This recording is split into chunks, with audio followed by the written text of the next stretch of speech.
हाँ, आशा भवन की चाबी है मेरे पास। मैंने कई अनाथों को पाला है। ऐसा ही कुछ अनुपमा का भी कहना है।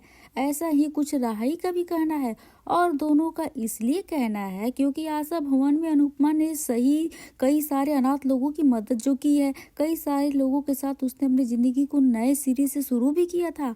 और राही भी जब अनुपमा से नाराज होकर चली गई थी, जब वो आद्या थी, जब वो डिम्पी का कांड हो गया था, उसके बाद राही भी तो अनाथ आश्रम में ही पली बड़ी है। जहाँ पर वो द्वारिका गई थी, द्वारिका में जाकर वो अनाथ आश्रम में लोगों के साथ रहती थी। कुल मिलाकर कहा जा सकता है कि दोनों माँ बेटियों को अनाथ लोगों के साथ रहने का पहले से ही बहुत ज़्यादा एक्सपीरियंस है और अनाथों को सहारा देने का एक्सपीरियंस है। और यह बहुत ही बड़ी बात होती है, बहुत कम लोगों में होती है। और यह वह भावना है जो इंसानों को महान बनाती है।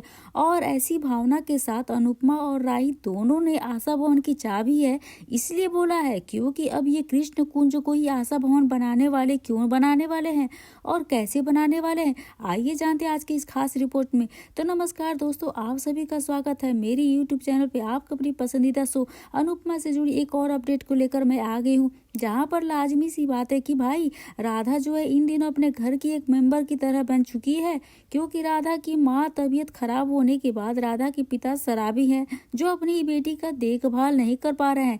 इवन यहाँ तक देखभाल करना तो दूर की बात है, वो अपनी बेटी को किसी की रईस औरत के पास जाकर बेच दे रहा है और उसकी सैलरी ले रहा है ताकि वो उसके घर में चाय और काम करे। यानी काम करेगी बच्ची, खाना भी मिलेगा, भले ही बच्ची को लेके पैसे लेगा उसका बाप शराब ताकि उसे पीने के लिए पैसे मिल जाए। और इतना ही नहीं बल्कि यह सब कुछ हो रहा था किसकी वजह से, तोसू महाशय की वजह से। भाई तोसू ने राधा को जानबूझकर उसके पिता को दे दिया क्योंकि तोसू जो है इस घर में अनाथ की तरह पल रही है। और ये सारे लोग अनाथ की तरह नहीं पल रहे हैं भाई, सा परिवार के लोग।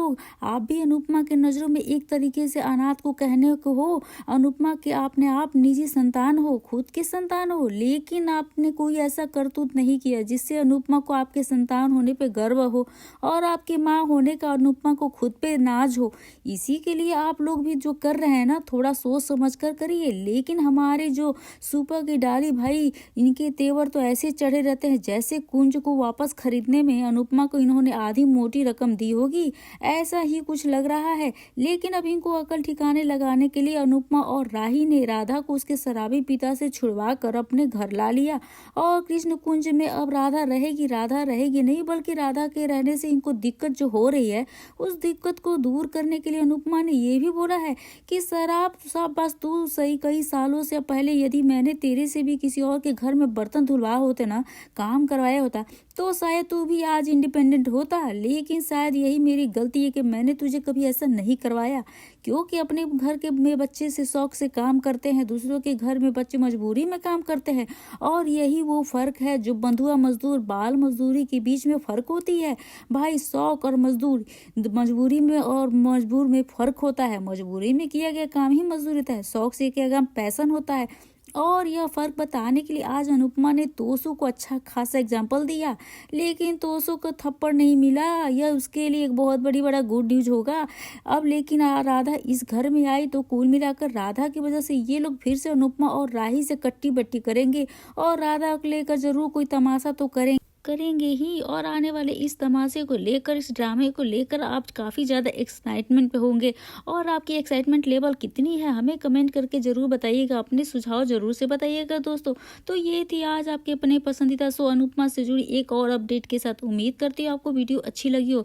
बेशक ही भी दोस्तों वीडियो अच्छी लगी हो तो वीडियो को लाइक करें, शेयर करें और सब्सक्राइब करें दोस्तों आपके अपने चैनल पर, ताकि आप अपने पसंदीदा शो अनुपमा से जुड़े सारे अपडेट को सबसे पहले पा सके। दोस्तों मैं मिलती हूँ आपके अपने मनपसंद अनुपमा से जुड़ी एक और ताज़ा तरीन और लेटेस्ट धमाकेदार अपडेट को लेकर। दोस्तों जल्दी आप सभी के सामने आती हूँ, तो फिर तब तक आप बने रहिए, देखते रहिए, एंजॉय करते रहिए। तब तक के लिए बाय बाय।